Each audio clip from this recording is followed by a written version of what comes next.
Hi, this video is about the deep listening course I've created.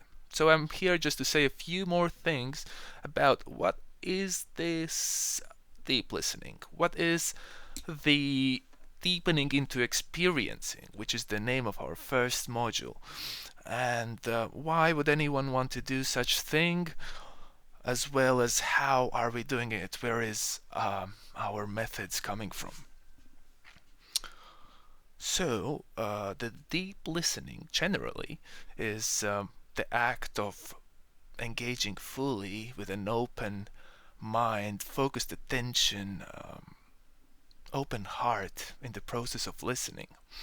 This going beyond the words and the stories and trying to understand the person's experience, their motivations, emotions, etc.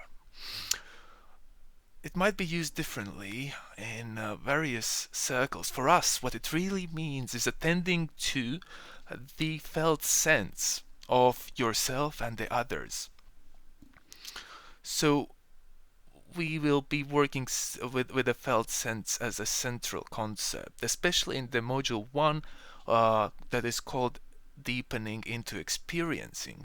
In this module we will start to work with our own felt sense and learning to listen to our own experience as it emerges, as it arises, this raw experience making process in our bodies. That's what we will attend to.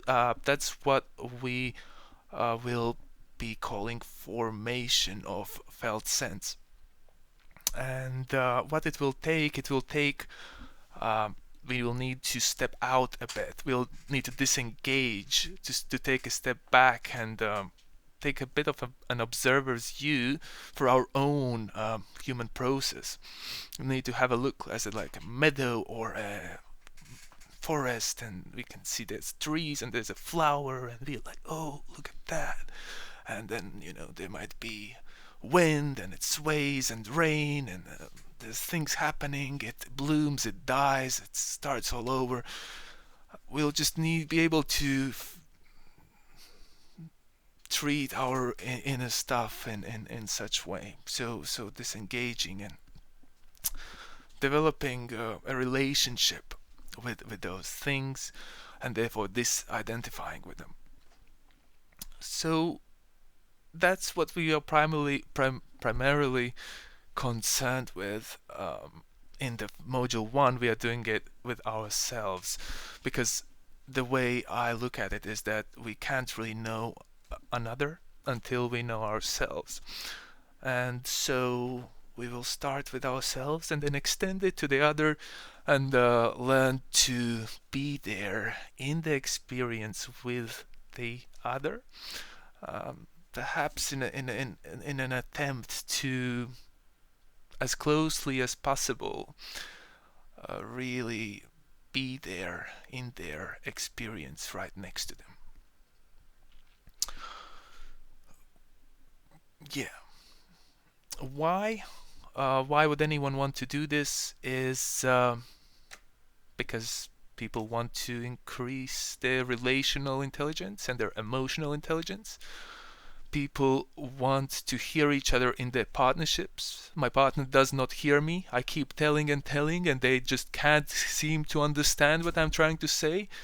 Are they deaf? No, I don't know. These are some common problems we deal with in our society. And here we will just really slow down and really stop and pause and spend time and wait for experience to emerge, and really deepen, and it will help with that. And another thing, people say they don't have time. They wish to engage in reflective activities where they really think deeply about their lives and what they truly want, and what are their true motivations, what's happening with them, why are they acting the way they're acting. And this is such a space where that will be possible. How are we doing this? I said a few things already.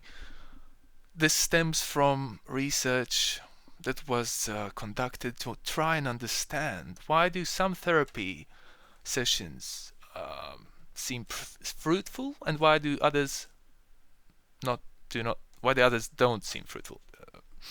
So what I found is that the level of experiencing correlates with the success rate of the sessions, and out of that, this method was developed that we will implement to deepen into our own experiencing and into the level of listening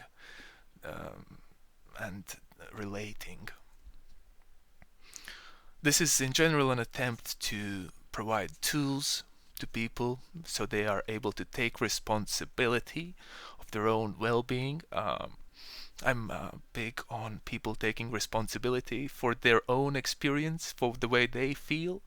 So not blaming anyone else, but really taking the responsibility about the emotions I'm experiencing, my relationships, the way everything that's happening to me essentially for me is my responsibility.